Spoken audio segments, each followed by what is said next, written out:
Hello, j'espère que vous allez bien.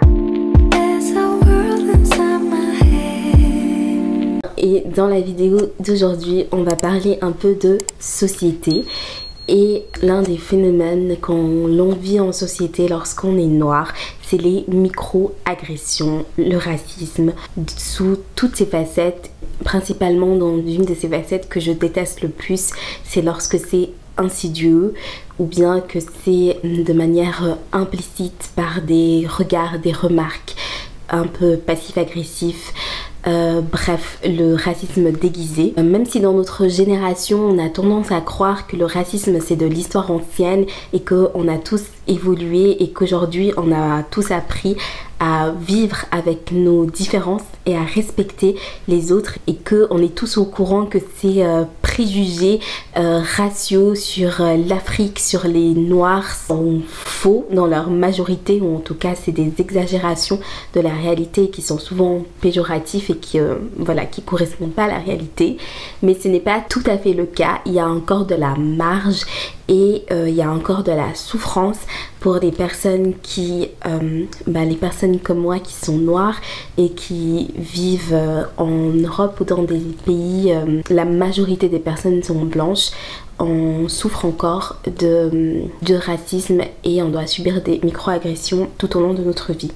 Et ce qui est difficile, c'est que le cumul de ces micro-agressions font en sorte que notre identité elle est blessée et que parfois on se retrouve, et que moi-même je me suis retrouvée dans cette situation, à être directement sur la défensive, à être un peu agressive parce qu'on est habitué à devoir se défendre, à devoir prouver. On porte sur notre dos plein de préjugés qui sont tous, dans la grosse majorité, je dirais 90% des préjugés négatifs. Du coup, je voulais un petit peu vous témoigner de ces agressions que j'ai vécues, et aussi pour qu'on puisse un peu prendre conscience déjà que c'est quelque chose qui existe, qui est récurrent et qui est réel. Les conséquences négatives d'un point de vue société, parce qu'on se sent un peu rejeté dans la société, mais qui sont aussi psychologiques parce qu'on a du mal à affirmer son identité, qu'on a aussi parfois des complexes d'infériorité qui nous viennent déjà de notre passé de colonisé, de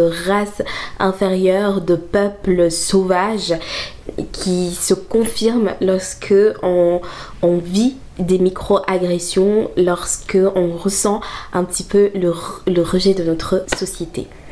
J'ai fait une très longue introduction, mais voilà, passons maintenant au témoignage.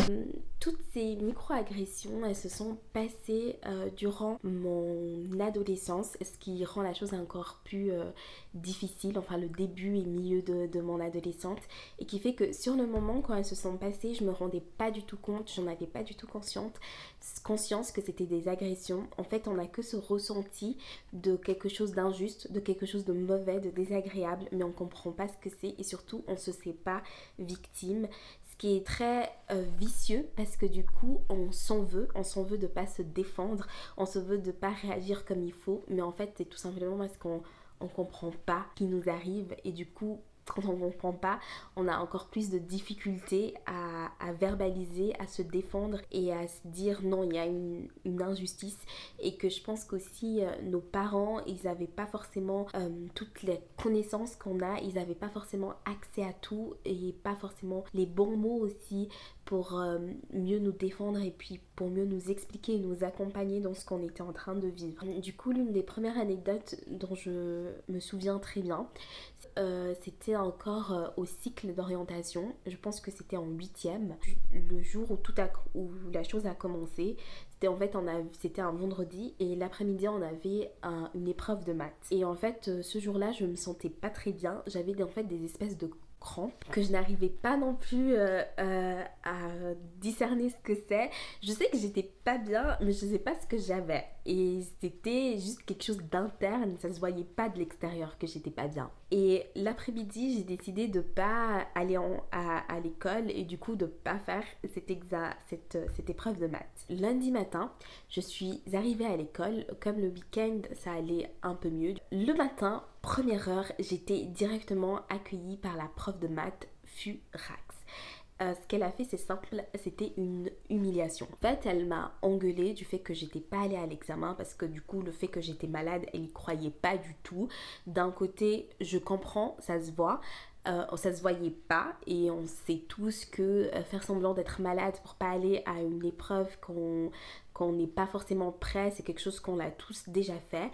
Mais en fait, le problème dans ce cas-là avec moi, c'est que déjà, j'étais pas forcément le genre d'élève qu'on soupçonne. C'est pas comme si je faisais ça tout le temps. C'est pas comme si non plus j'avais des mauvaises notes ou enfin, je donnais pas forcément d'indices pour être mise dans cette catégorie-là d'élèves par mon comportement. Et surtout, ce qu'elle va faire la prof, c'est qu'elle va en fait me comparer avec une autre élève. Concrètement, dans cette situation, elle avait pas de clé en main pour soupçonner que je n'étais pas malade. En même temps que moi, je me suis absentée ce vendredi-là, il y avait aussi une autre camarade qui s'était absentée.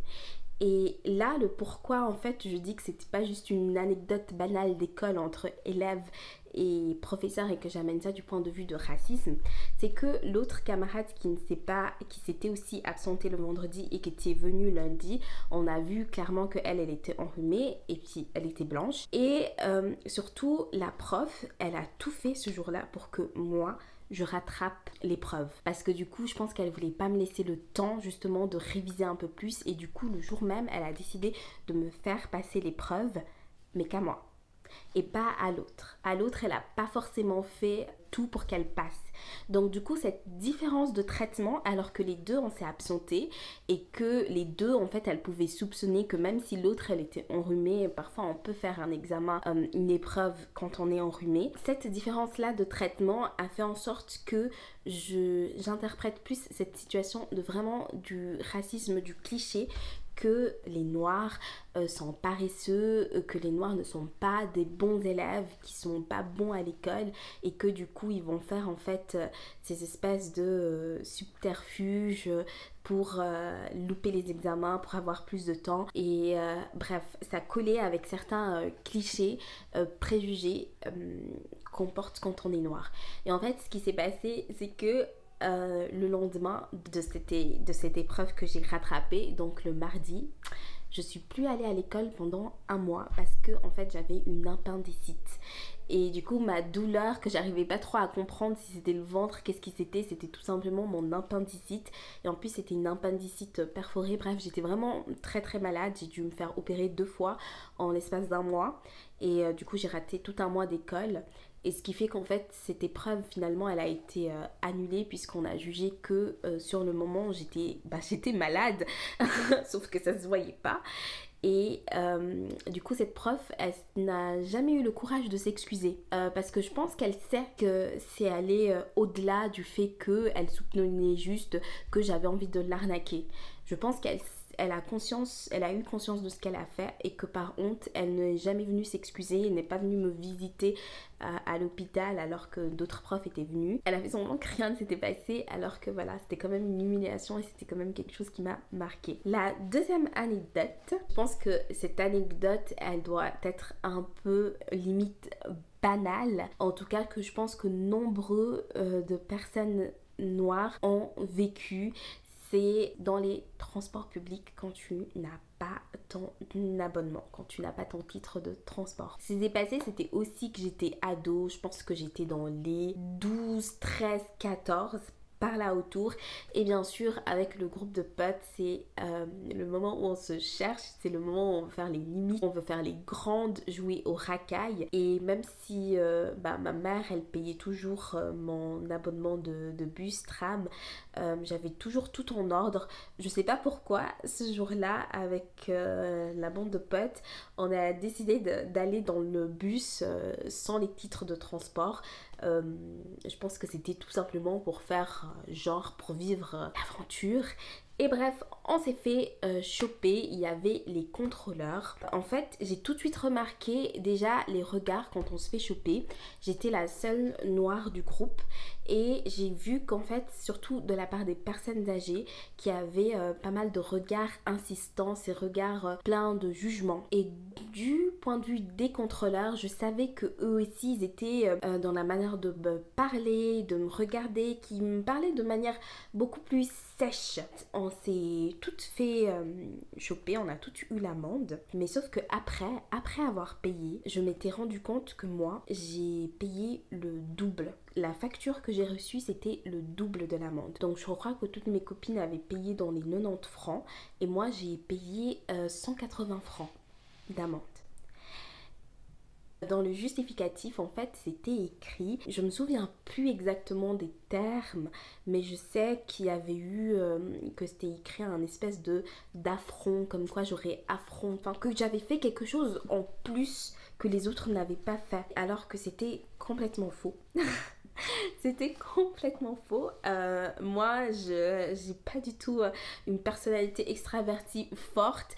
Sur le moment, quand on s'est fait choper, je pense qu'on était tous en train de... voilà, qu'on avait eu peur, panique, qu'on était toutes intimidées par les contrôleurs et puis, tu sais, tout ce qu'ils représentent, tout leur uniforme, etc. Je n'ai pas du tout le souvenir d'avoir essayé de discuter, de justifier, de lever la voix ou quoi que ce soit, de déplacer. Je n'ai rien fait et pourtant j'étais la seule noire du groupe et c'est moi qui ai eu le double de l'amende avec soi-disant que j'ai essayé d'affronter. Donc franchement, si vous voyez d'autres justificatifs, dites-le moi parce que du coup encore une fois c'était pas lié à mon comportement. Après, pour que la vidéo soit pas trop longue, je vais pas forcément entrer dans l'analyse. Voilà, je donne ces anecdotes. Je compte faire d'autres vidéos où plus en discuter de ça et de ce que ça veut dire et du pourquoi. Bref, j'espère que cette vidéo elle va vous aider aussi à prendre conscience que vous n'êtes pas seule et aussi à prendre conscience que c'est un phénomène qui est réel. C'est pas du chichi, c'est pas quand on est susceptible ou qu'on voit des choses là où on n'a pas, c'est qu'elles existent réellement et qu'on en est victime. Du coup, laissez-moi aussi en commentaire si vous avez vécu d'autres choses ou des choses qui sont similaires et ça me ferait malheureusement pas plaisir de lire, mais en tout cas bref. Voilà. Et on se retrouve dimanche prochain pour une autre vidéo.